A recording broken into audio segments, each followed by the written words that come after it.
everyone, and welcome to WHU Inside Business. I'm Nick Peterson, and today from Redwood City, I'm sitting down with Mr. Peter Graf. Peter is the current Chief Strategy Officer for Genesys, a global leader in cloud-based customer experience solution software based in San Francisco Bay Area. Having received his PhD in computer science with a focus on AI, Peter is driving the product vision and innovation strategy for Genesys' CX platform.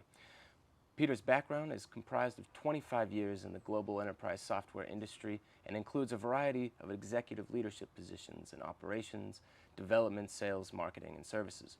Most notably, Peter previously worked at SAP, where he founded and grew their sustainability software business to upwards of $200 million in revenue. Peter is a specialist when it comes to AI and how it can be leveraged in marketing and in sales to create a more intuitive experience for customers.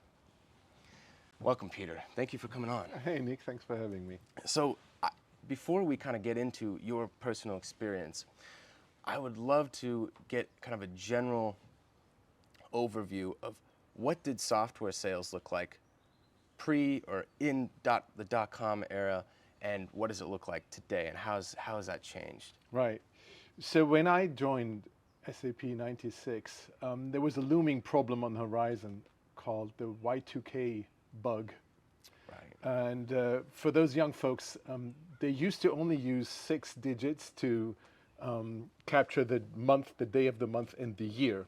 So from 99 to 0 was a major disaster for every software system around. And that drove a lot of software sales back then.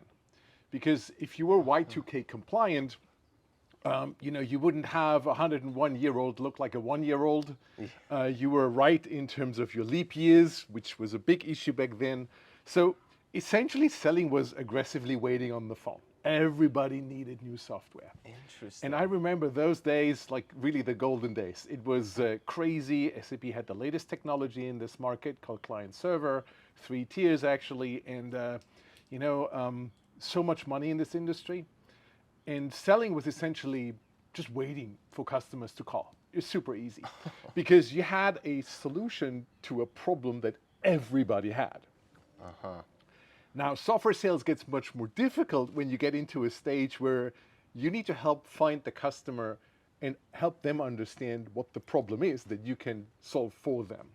And so in the early 2000s, what happened was the internet was everywhere.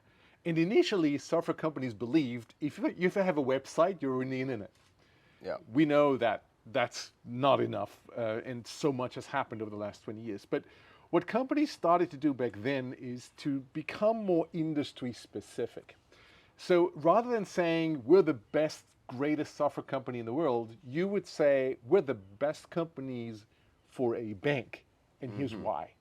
Because we are supporting these specific processes for a bank. Or if you're selling into retail, we're supporting these specific retail issues.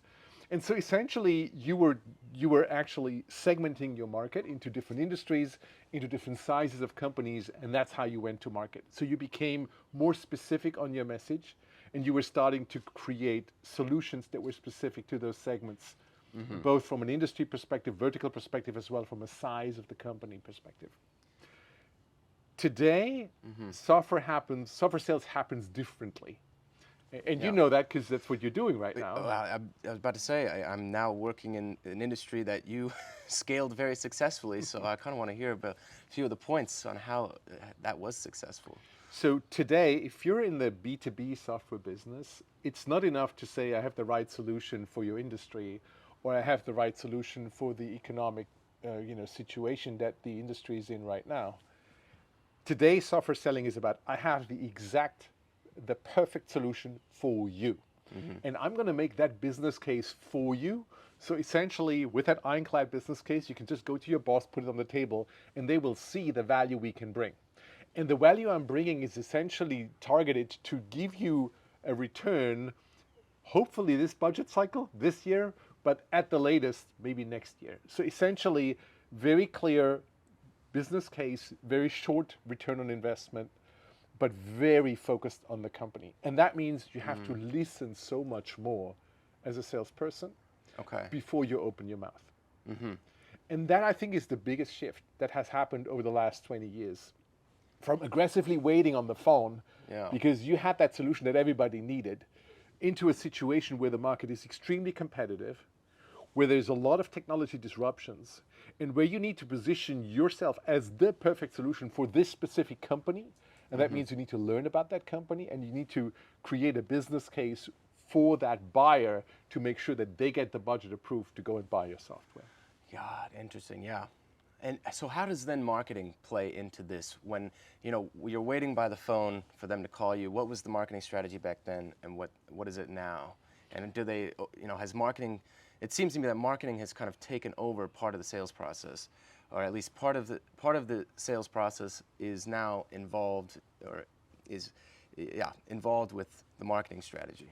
So essentially what really happened was much more awareness about the connections between the marketing engine and the sales engine.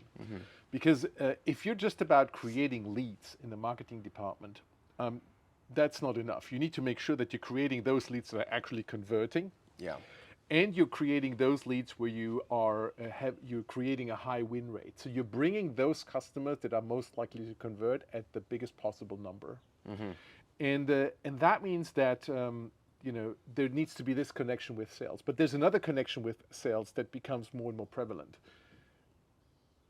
Many companies do not want to talk to a salesperson anymore. Yeah.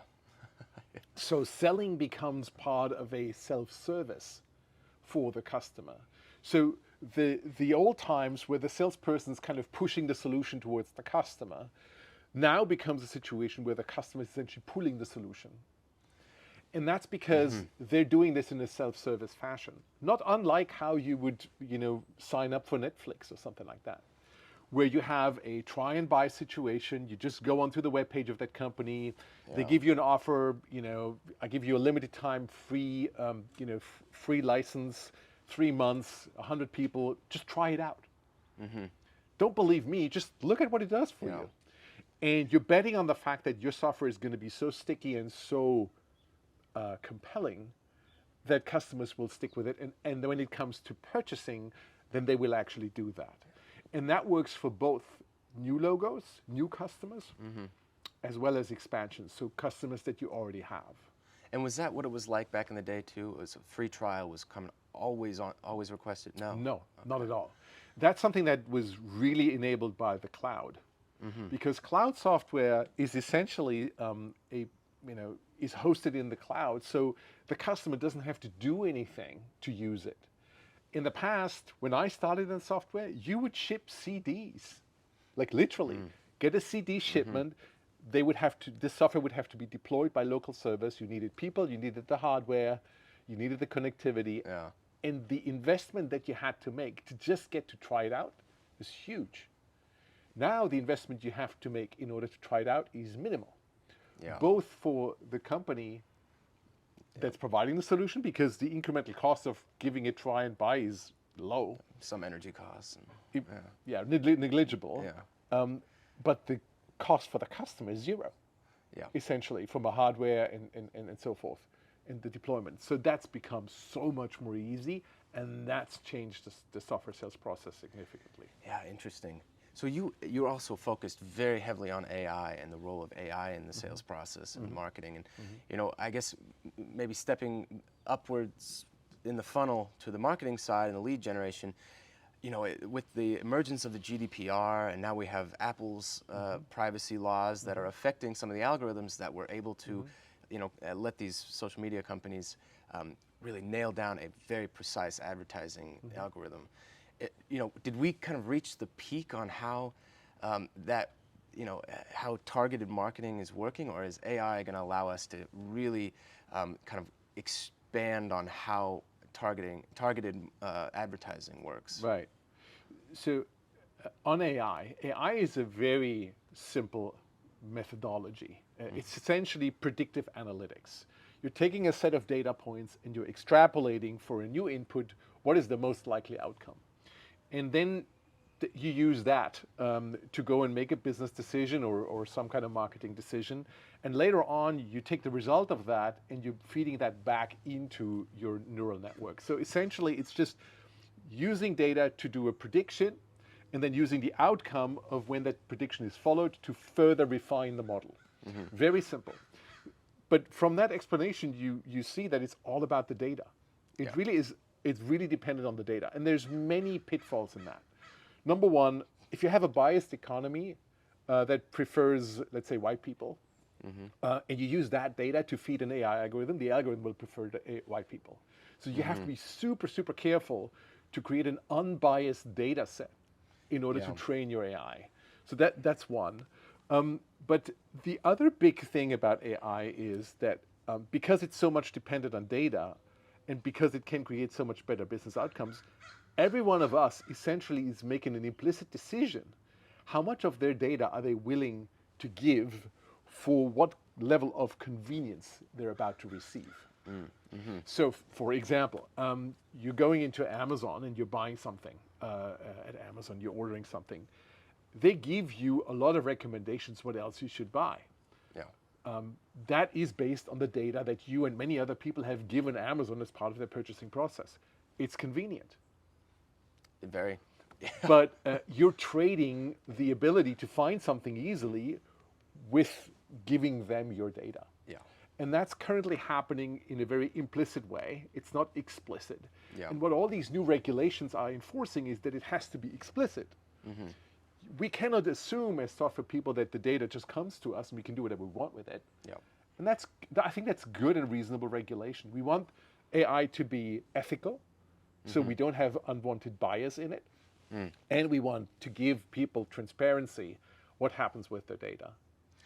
Yeah. But if you do that, the ability of AI to dramatically change marketing and sales is definitely there. So yeah, I mean, these privacy laws, and especially in Europe, where they're much more aggressive on making sure that companies can't just collect data here and there, is it going to stunt business, do you think, in the long run, or are we going to find some happy medium where we can respect people's privacy, yet businesses can also advertise and market in a successful way? I think it's a balance. At the beginning, there was no regulation. It was kind of unhinged. Everyone did what they wanted to. Now regulation comes in and people find ways to be, more intelligent about it. And making that trade-off that I talked about more visible. Like, what is the data that you're giving me? What am I going to do with this data? And what is the value you get out of it? And by the way, if you want me to forget you, I will. Yeah, yeah, no, right? Understood. Yeah, no, this is a big, of course, it's one of the biggest differences between data protection in the U.S. and The challenge from a software provider's perspective is that there is no global regulation. Yeah, exactly. Well, and then China on bringing in China, because they have probably the best ability to collect mass amounts of data out there. And, I guess it's not as relevant for the sales, software sales there, but bringing it back to the question though is how will then this, more generally, AI itself affect the software sales process? So I would even make that a bigger question. How does AI change marketing and sales in general? Even better. And I would say, we're all experiencing this, right? You're looking at some web page, and then suddenly there's a specific offer that pops up, or there's a chatbot that shows up. Do you think that's just random timing? Well, I know the chatbot's not, because I'm helping design those workflows, but So there are algorithms today where companies can actually calculate what the likelihood is that a customer on the web page is getting to a desired outcome in terms of the company, based on how they click and what time they take and what data they provide. And you can calculate, like, this customer is like 98% likely to succeed in ordering this product without my intervention. This customer used to be at 90%, but now they start clicking around, so they drop to 55. I'm going to intervene right there. And there are AI algorithms who do that, who watch tens of thousands of people clicking through this thing and understanding very, very clearly what the likelihood is. And so this probability calculation is super precise. So what happens on the web is not random. There is AI that makes the decision when is the time to engage with whom and in which way. Is it a chatbot? Is it a special offer that I'm pushing?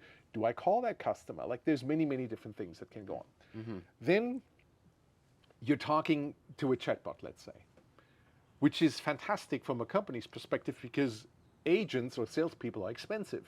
Yeah. Chatbots are cheap. Yeah. So you can have tens of thousands of conversations where the chatbot can figure out, is this person worth for us to invest a real human to talk to them to make the sale?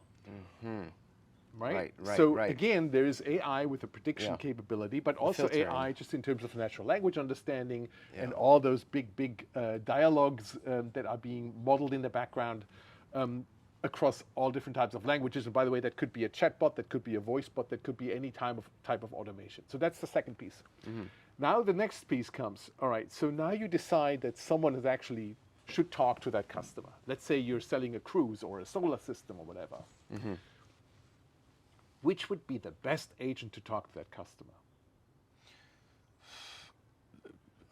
AI. Yeah. So AI creates the match between, here are all my agents that are available right now, and from what I know about these agents and what I know about this customer, I can make a prediction, for example, how much revenue does each of those agents produce when I put them together with this customer, and then I look at the one that creates the highest revenue. Got it. Okay. That's another level of AI.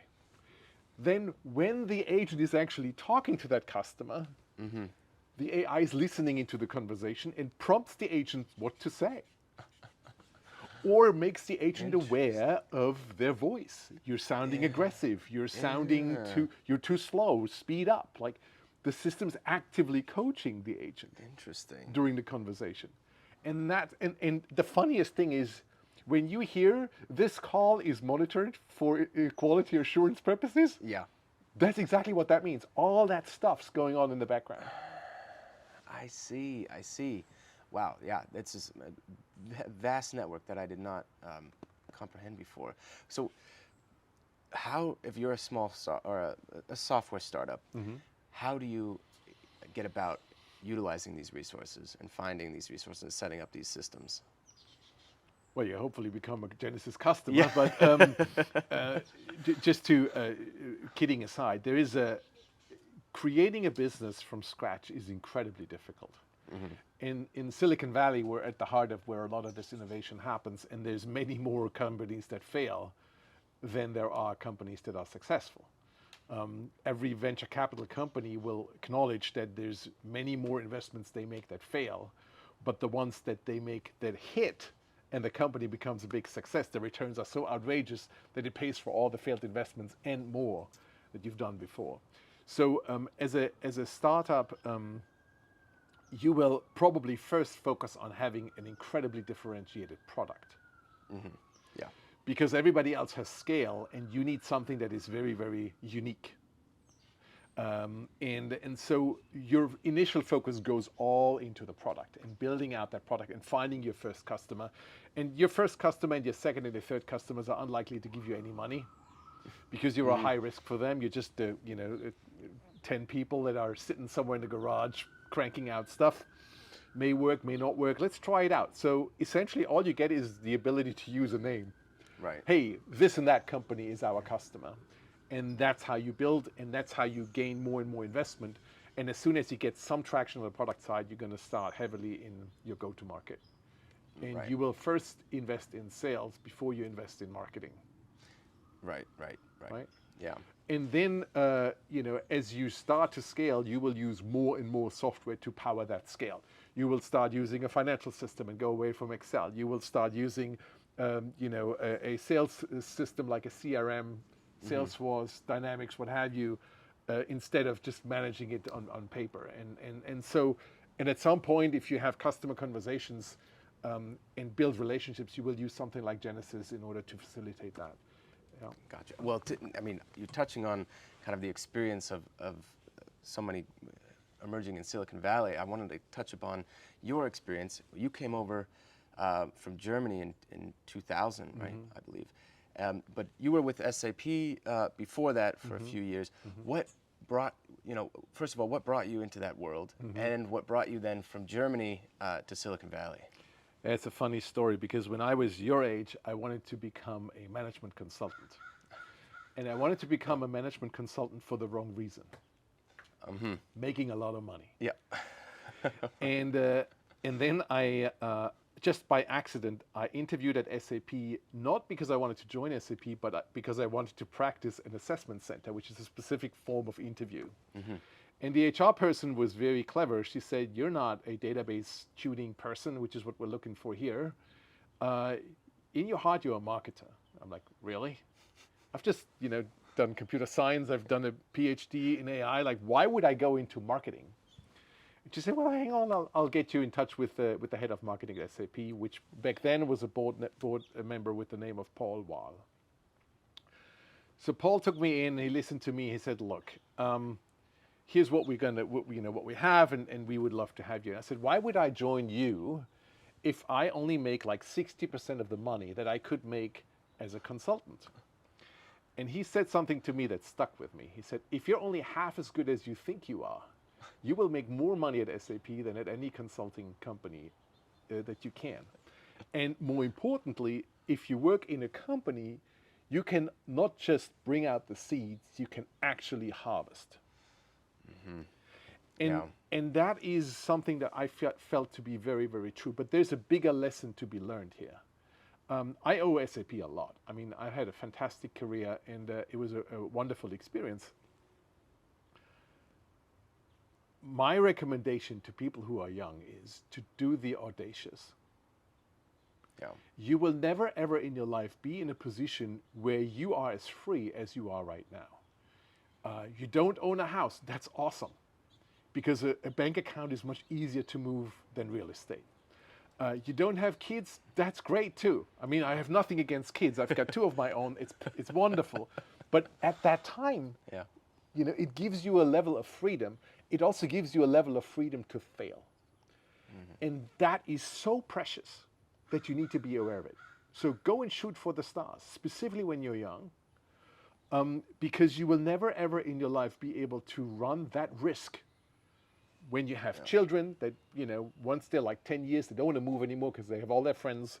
When you have a house that you pay a mortgage on that, gets hard, all your friends, and you've kind of settled down, before that happens is the best time. Go for the things that seem audacious, that seem risky. Go for things that you wouldn't do if you were 50. So, in talking about taking these risks and going on this journey, what have you discovered about yourself or discovered in general? I'm kind of going back to this book, The 7 Habits of Very Successful People. What are the Peter Graf habits that will get you, if you take this plunge into a successful future? I do interview a lot of young folks to join the company. And one of the questions I usually ask is, what do you love? And I'm not interested in their personal life. I'm interested in their professional life. When you go home in the evening after a days of work, when was it a great day? And you learn a lot from that. Because there are things that you cannot learn as a person. These are your character traits. And there are specific character traits that I believe make people more successful than others. So for example, curiosity. If you're not really curious about the topic that you're working around, you shouldn't work on this topic. You need to kind of fall in love with it because you're spending way too much time for it, with it for it to suck, Oh, very. Passion. Are you someone who can have passion about something? Because passion is contagious, and passion is a core trait of leadership. So is the glass half full? Is the glass half empty? It's a big question. By the way, one of the key motivations why I moved from Germany to the United States, because I felt in the United States the glass is much more likely to be half full than back in Germany. But that's kind of cultural, and that's fine. So I find, really try to understand what makes you happy. If you're great at listening, go into sales. If you love new ideas, go into marketing. It's like there's a couple of things that make you prone to succeed, but you will always have to be curious. You will always have to be passionate. And if you can find out what makes you happy, what you love, Yeah. that will do the trick for you. So try a lot of things. Like when I was your age, I was teaching at the community college, the Volkshochschule in Germany. And I felt like, wow, this is fun. Like taking knowledge and giving it to other people. What did you teach?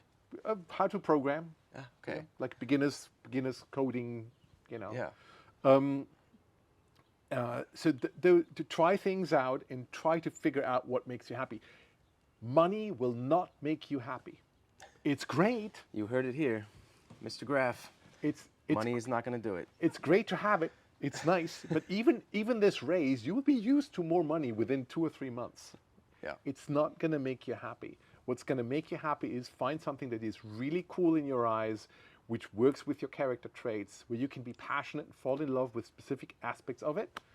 And then you need to find a boss that is very clever.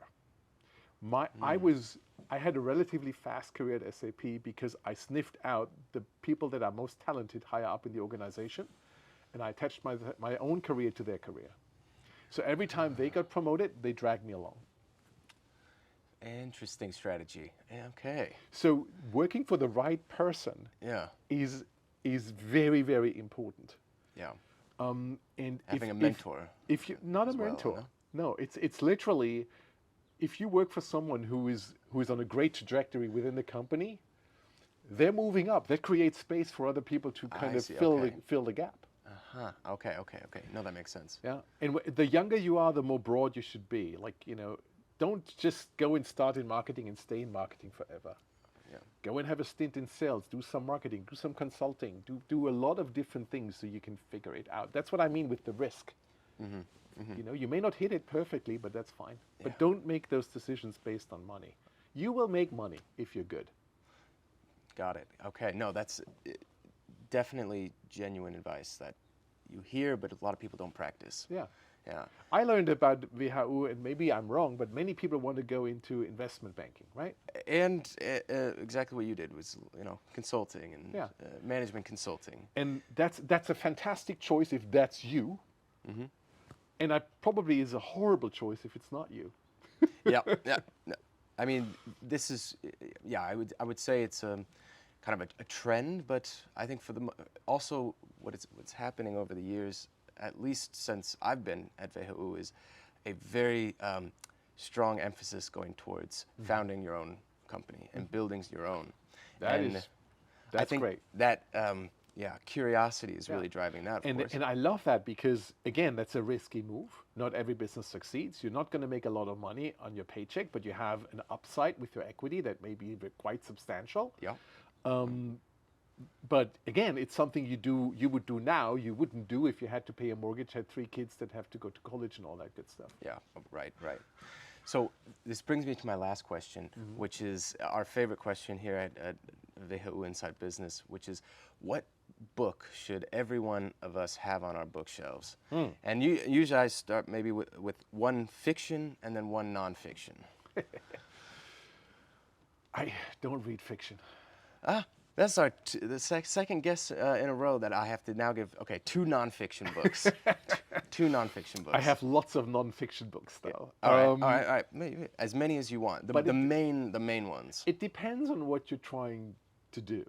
So, for example, I think everyone needs to have read the basics. If you want to go and found a new company and get into a startup, you have to read Clayton Christensen. Innovator's Dilemma, Innovator's Solution. Yeah. That whole thing is gold. Amazing. As soon as you get into a bigger company, the way how you invest into innovation versus running the business is very difficult to figure out. The best book around that is by Jeffrey Moore called Living on the Fault Line. It explains what's core and context and how the two work and how do you use resources and how you use investments to go and drive it. If you go into marketing, you have to read 2 books. The first one is from the Heath brothers, Made to Stick. Made to Stick, okay. Made to Stick is all about how do you build a compelling message that sticks with the market. And then once you have that message, you need to read Gar Reynolds' presentation Zen, which is how to tell your story in PowerPoint, so it doesn't suck, because usually PowerPoint sucks. Yeah. So great books. If you're interested in how marketing evolves and sales in this new economy, I would read Empathy in Action, written by Tony Bates. It's a current New York Times bestseller that talks about, it's not about efficiency and effectiveness only, it's also about empathy. Interesting. Okay. Empathy as a way to create loyalty and trust with customers. There's a fantastic publication in the Harvard Business Review in January 2020. Are you undervaluing your customers? That figured out that companies who are loyalty leaders grow revenue 2.5 times faster than their peers.